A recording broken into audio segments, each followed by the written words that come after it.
दोस्तों, आज समाज में किसी भी व्यक्ति या आदमी के ऊपर रेप का मामला दर्ज हो जाए तो उसका जीना हराम हो जाता है। यानी कि समाज में उसको कोई भी सही दृष्टि से नहीं देखता है, सभी की हे दृष्टि हो जाती है।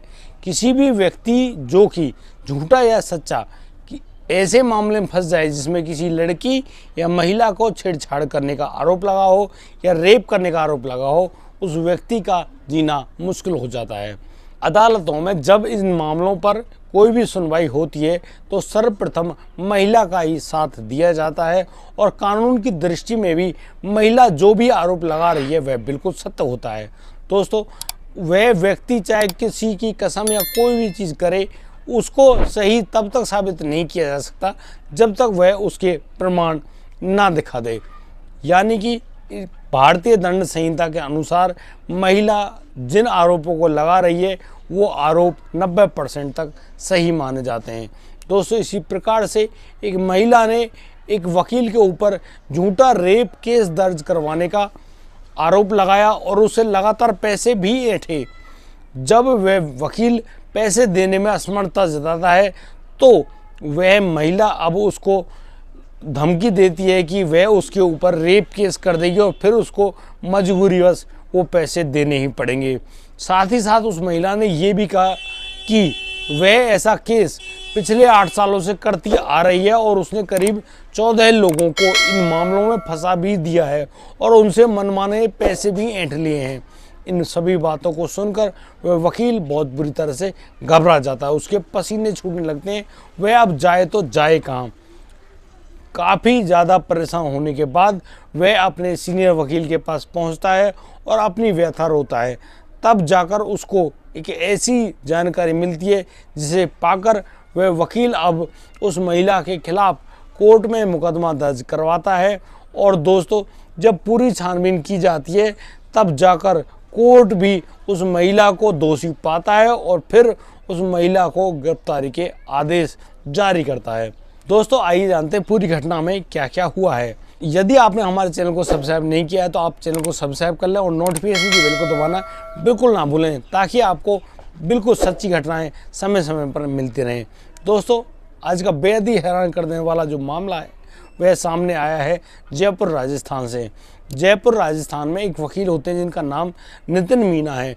नितिन मीना जो कि वहाँ के सदर जो कोर्ट है, अदालत है, उसमें अपनी वकालत की प्रैक्टिस कर रहे होते हैं और उसी दौरान उनके पास एक महिला आती है। वह महिला जिनका नाम भावना शर्मा है, वो अब उन नितिन मीना के पास आकर कहती हैं कि उनको एक अमुक व्यक्ति के खिलाफ मुकदमा दर्ज करवाना है। दोस्तों, यहाँ पर नितिन मीना अब अपने क्लाइंट की सारी बातें सुन लेते हैं, समझ जाते हैं और उसके बाद वो अब एक मुकदमे का पेपर बनाने लगते हैं।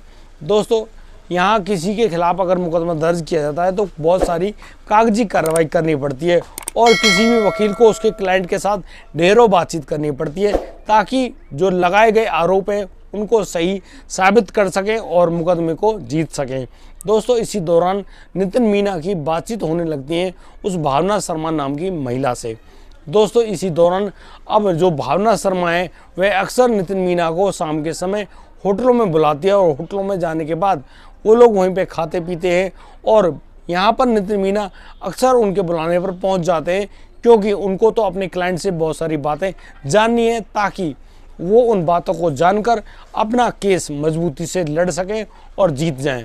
दोस्तों, यहाँ उन दोनों के बीच में मित्रता हो जाती है और अक्सर इनकी मित्रता के चलते घंटों घंटों बीत जाते हैं। रात के काफ़ी देर देर तक दोनों साथ भी रहते हैं। दोस्तों, इसी दौरान अब एक दिन भावना शर्मा का नितिन के पास फ़ोन आता है और नितिन से कहती हैं कि उनको 80,000 रुपयों की ज़रूरत है। दोस्तों, नितिन मीना साफ मना कर देता है कि उनके पास इतने रुपयों की कोई भी उपलब्धता नहीं है, यानी कि वह 80,000 रुपये नहीं दे सकता। 2-4 हज़ार रुपये की बात हो तो बताइए। दोस्तों, यहाँ पर जो उनकी महिला मित्र है यानी कि भावना शर्मा नाम की जो महिला है वह बहुत ज़्यादा नाराज़ हो जाती है और उसकी नाराज़गी के चलते वह अब भला बुरा कहने लगती है नितिन मीना से। यहाँ पर नितिन मीना बिल्कुल कसमें खाकर कहता है कि उसके पास पैसे बिल्कुल भी नहीं है, वह उन पैसों को कहीं और जगह इन्वेस्टमेंट कर चुका है। दोस्तों इसी बात पर अब भावना शर्मा नाम की महिला बहुत ज़्यादा गुस्सा हो जाती है, नाराज़ हो जाती है और वह अपना फ़ोन काट देती है। दोस्तों करीब 2 घंटे बाद भावना फिर दोबारा से फ़ोन करती है नितिन के पास। नितिन के पास फ़ोन करने पर वह अब नितिन को कहती है कि तुमने मेरे साथ गलत कार्य किया है और मैं अब तुम्हारे ऊपर महिलाओं से छेड़छाड़ और रेप करने जैसे आरोपों को लगाते हुए कहती है कि तुमने मेरे साथ रेप किया है और अब तुम्हें जेल की हवा खानी ही पड़ेगी। इन सभी बातों को सुनकर नितिन मीना बुरी तरह से घबरा जाते हैं। वो करे तो क्या करे। दोस्तों भावना शर्मा अब नितिन के व्हाट्सएप पे बहुत सारे ऐसे फ़ोटो को भी शेयर करती है जिन फ़ोटो के अंदर नितिन मीना और भावना शर्मा दोनों होती हैं। यहाँ पर उनके कुछ अलग तरह के फ़ोटो भी होते हैं और उन फ़ोटो को दिखाकर कहती है भावना शर्मा कि तुमने मेरे साथ गलत काम किया है और तुमको अब ये पैसे 80,000 नहीं 8 लाख रुपए देने होंगे। इन बातों को सुनकर तो नितिन मीना के पैरों तले ज़मीन खिसक जाती है। वह घबरा जाता है कि वह करे तो क्या करे। उसका खाना पीना और ठीक ढंग से बात करना भी छूट जाता है। वह करीब 4 दिन तक अपने घर में ही कैद रहता है, परेशान होता रहता है, टेंशन में भारी और बुरी तरीके से अपना दिन बिता रहा होता है। और फिर उसके दोस्त द्वारा बताए गए रास्ते के अनुसार वो उनके गुरु जो बड़े वकील हैं उनके पास जाता है और फिर उनसे अपनी जो आप बीती कहानी है पूरी बताता है। दोस्तों यहाँ बड़े वकील बड़े हिसाब से उनकी बातें सुन रहे होते हैं और फिर अपने चेले नितिन मीना को एक सूझबूझ वाला जो मामला है वो दर्शाते हैं और कहते हैं कि तुम इस प्रकार से अपना केस आगे बढ़ाइए। दोस्तों नितिन मीना अब उसी कोर्ट में जाते हैं जहाँ पर वो अपनी प्रैक्टिस कर रहे होते हैं और फिर वहाँ पर जाने के बाद वो एक मुकदमा दर्ज करवाते हैं भावना शर्मा के खिलाफ। और उस मुकदमे के अनुसार भावना शर्मा ने उस व्यक्ति को ज़बरदस्ती रेप केस में फंसाने की धमकी दी है और उससे पैसे ऐंठने की बात कही है। और वह उसके साथ ही नहीं पिछले 8 सालों से करीब 14 लोगों के साथ इस प्रकार की ठगी कर चुकी है। वह उसके साथ रेप जैसा कोई भी कार्य नहीं हुआ है, लेकिन वह इस भारतीय दंड संहिता के जो कानून है उसके हिसाब से अपनी बात बड़ी रखती है और उसी के मुताबिक बहुत सारे केसों को जीत भी जाती है। दोस्तों जब यह मामला कोर्ट में पहुंचता है तो कोर्ट भी अब सम्मन जारी करता है भावना शर्मा के खिलाफ और भावना शर्मा को अब कोर्ट में हाजिर होने के आदेश दिए जाते हैं। दोस्तों भावना शर्मा जब कोर्ट में आ जाती है तो यहाँ पर उनके बारे में जो छानबीन पूछताछ कराई जाती है डीसीपी गुरुशरण द्वारा, तब जाकर पता चलता है कि भावना शर्मा जो एक खूबसूरत महिला है वो बिना किसी मतलब के लोगों पर गलत आरोप जाहिर करती है। वह पहले तो लोगों से मित्रता करती है और फिर उसी मित्रता के चलते उन लोगों के साथ अपने संबंधों को बढ़ाती है और फिर मौका मिलते ही उन लोगों के ऊपर उन फोटोग्राफ का इस्तेमाल करते हुए जो कि उनके साथ खींचे गए हैं उनको लेकर वकील के पास पहुंचती है और फिर उन लोगों के खिलाफ झूठा मुकदमा दर्ज करवाती है और फिर उनसे लाखों रुपए हड़पती है और अपना जीवन यापन करती आ रही है। भावना शर्मा काफ़ी अच्छा जीवन यापन कर रही है, यानी काफ़ी खर्चीली औरत है। उसके इतने खर्चों की पूर्ति उसके परिवार के मुताबिक तो नहीं होते।